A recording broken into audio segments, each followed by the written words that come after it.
ఓం శుభంకర్యే నమః. ఓం నమ శివాయ.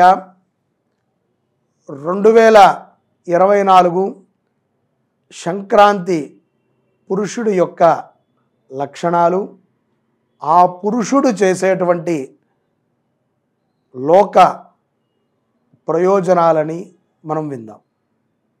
స్వస్తి శ్రీ చాంద్రమాన శ్రీ శోభకృత్నామ సంవత్సరము పుష్యమాసము శుద్ధ చతుర్థి అనగా 15/1/2024 సోమవారము ఉదయం 8:25 రవి గ్రహము అంటే సూర్యగ్రహము మకర రాశిలోకి ప్రవేశిస్తుంది.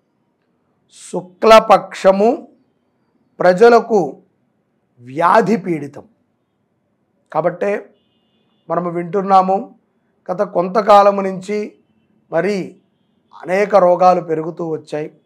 పునః భయప్రాంతుల్లోకి వెళతామా అనేటట్టుగా దేశాలలో కానీ పక్క రాష్ట్రాలలో కానీ మన రాష్ట్రంలో కానీ వాతావరణాలు ఉన్నాయి.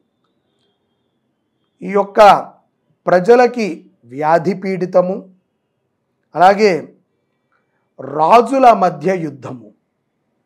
కొత్త ప్రభుత్వాలు వచ్చాయి, కొత్త నాయకులు వచ్చారు, కొత్త నాయకులు రాబోతున్నారు కూడా.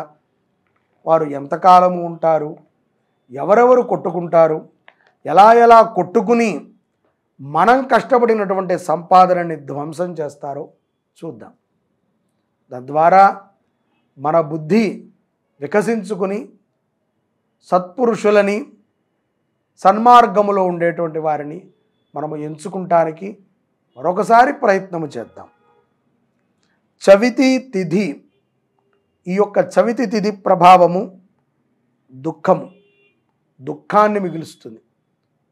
ఎక్కడైనా సరే బాధ అనేటువంటిది సహజము, కానీ గుంపుగా ఏడవటం అనేటువంటిది కూడా జరుగుతుంది. సోమవారము వస్తువులకి అధిక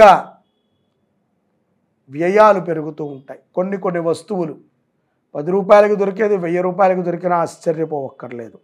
కొన్ని వస్తువులని కూడా దేశమే కానివ్వండి, పెద్ద ఇళ్ళే కానివ్వండి, కుటుంబాలే కానివ్వండి, నష్టపోయేటువంటి సందర్భాలు కూడా ఉన్నాయి. రాజులకి మధ్య యుద్ధము కూడా జరుగుతూ ఉంటుంది. మకర లగ్న ఫలము చేత ప్రజలు, పశువులు కొంత క్షయముగా ఉంటారు.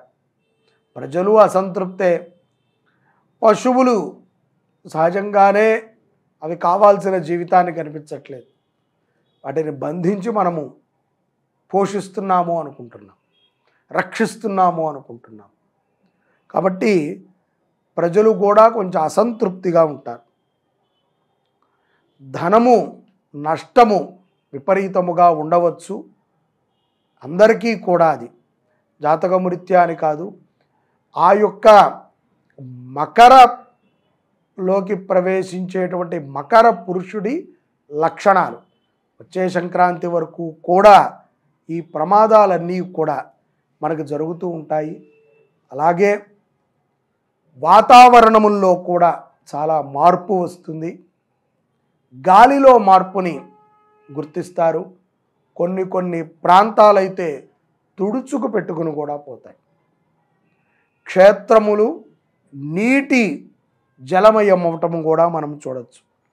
అశ్వవాహనము ఉన్నటువంటి ఆ యొక్క మకర పురుషుడు చాలా క్రోధ రూపముతోనే ప్రవేశాన్ని చేస్తున్నాడు.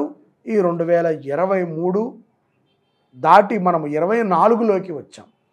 2024న ఆ యొక్క పురుషుడి యొక్క లక్షణాలు ఈ విధంగా ఉన్నాయి. అలాగే రాక్షస నామధేయము సర్వులకు పీడ, ద్వాంక్షనామకుడు వైశ్యులకి శుభము, అంటే వ్యాపారవేత్తలకి కొంత బాగుంటుంది. చందనోదక స్నానము సభిక్షము. చందనోదక స్నానము సుభిక్షాన్ని ఇస్తుంది. అందుకనే అప్పుడప్పుడు నదీ స్నానాన్ని చేస్తూ ఉండండి, పరిమళ ద్రవ్యాలతో స్నానాన్ని చేస్తూ ఉండండి అంటాం. చందనోదక స్నానము సుభిక్షాన్ని ఇస్తుంది. యవాక్షతలు అంటారు. యవలు ఉంటాయి, అవి అక్షంతులుగా మనము ధారణ చేసినట్లయితే గనక హాని, కాబట్టి వాటి జోలికి వెళ్ళకూడదు. వస్త్రధారణలో కృష్ణవర్ణ పట్టు వస్త్రధారణ భయంకరంగా ఉంటుంది. ఆయన ఆ వస్త్రములతో ప్రవేశం చేస్తున్నాడు అని మనకి అర్థం. అంటే రాక్షస నామధేయం సర్వులకు పీడ, ద్వాంక్ష నామకుడు వైశ్యులకి శుభుడు, చందనోదక స్నానము సుభిక్షము, యవాక్షతలతో పూజిస్తాము కాబట్టి హాని. వస్త్రధారణ కృష్ణవర్ణ అంటే నీలవర్ణం అంటారు కదా, అది పట్టు వస్త్రము భయంకరము ఉంటుంది. పాత్ర ధారణ కాంశపాత్ర దుష్ట నాశకరము. కాంశపాత్రని ఆయన పట్టుకుని ఉంటాడు కాబట్టి అది కూడా దుష్టులు ఎవరెవరైతే గనక రాజ్యాల్లో ఉన్నారో, రాజ్యాన్ని ఏలుతున్నారో వారందరూ కూడా నాశనం అయిపోతారు. ఇక ఆయనకి మనము పెట్టేటువంటి నైవేద్యము కానీ, ఆ యొక్క సంక్రాంతి పురుషుడు తినేటువంటిది కానీ ఆహారము ఏమిట్రా అంటే చిత్రాన్నము. అది స్త్రీలకు హాని, కొంత స్త్రీలకి కూడా కొన్ని సందర్భాల్లో ప్రమాదాలు వాటిల్లేటువంటి అవకాశము ఈ 2024 సంక్రాంతి పురుషుడు ద్వారా కూడా ఉన్నాయి. ఫలధారణ మారేడు పండు, వర్షములు కురియుట, అకాల వర్షాలని మనము ఈ 2024-25లో కూడా మనం చూస్తాము.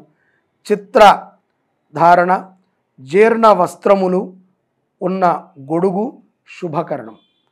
చిత్ర ధారణ, చిత్రము అంటే కనుక ఏదైనా ఒక ఫోటోని చిత్రం అంటారు కదా, అటువంటి చిత్రాన్ని ధారణ చేస్తాడు. జీర్ణ వస్త్రములతో ఉన్న గొడుగు ఆయన ధారణతో వస్తాడు, అది శుభకరము. మనకి క్రీడా వస్తువులు ధనుర్ధరణము, ధనుర్ధరాలు అని చెప్పి 2 వస్త్రాలు ఉంటాయి, వాటిని పట్టుకుని వస్తాడు. దాని ద్వారా, ఆ ధనుర్ధరాల ద్వారా ప్రజారిష్టము జరుగుతుంది. పెద్ద పెద్ద ప్రమాదాలు, రైలు యాక్సిడెంట్లు ఇటువంటివన్నీ కూడా. దిగ్యము ఈశాన్యము దిశలలో ఈశాన్య దిశగా ప్రయాణము ఉంటుంది కాబట్టి దేశ సుభిక్షాలు కొన్ని బాగుంటాయి, కొన్ని అయితే చాలా ఇబ్బందికరముగా ఈ యొక్క మకర ప్రవేశము ద్వారా మనము తెలుసుకోవచ్చు. ఇటువంటి పురుషుడికి మనము ఏ విధమైనటువంటి ఆచరణను చేసి మనము ఆయనని శాంతపరచాలి అంటే సాధ్యమైనంత సాత్వికమైనటువంటి ఆహారాన్నే మానవాళి తీసుకుంటం ద్వారా ఆ పురుషుడు చాలా ఆనందంగా ఉంటాడు.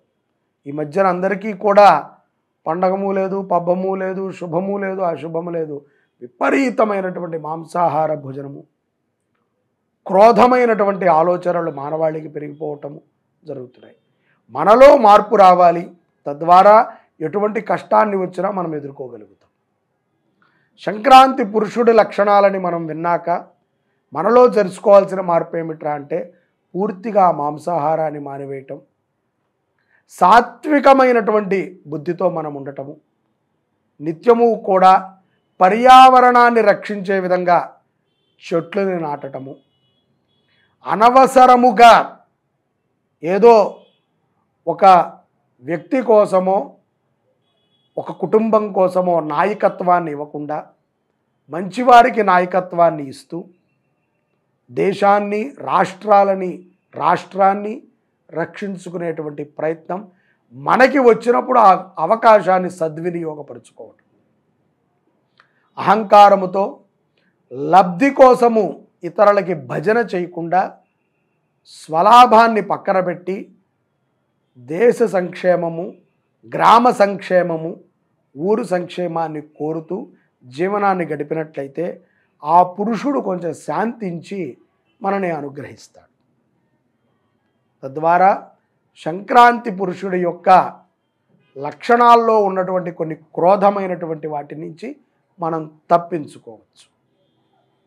ఒక్కసారిగా మనం అన్నీ చేయలేకపోవచ్చు, చేయటానికి ప్రయత్నము చేస్తే విజయాలని పొందవచ్చు.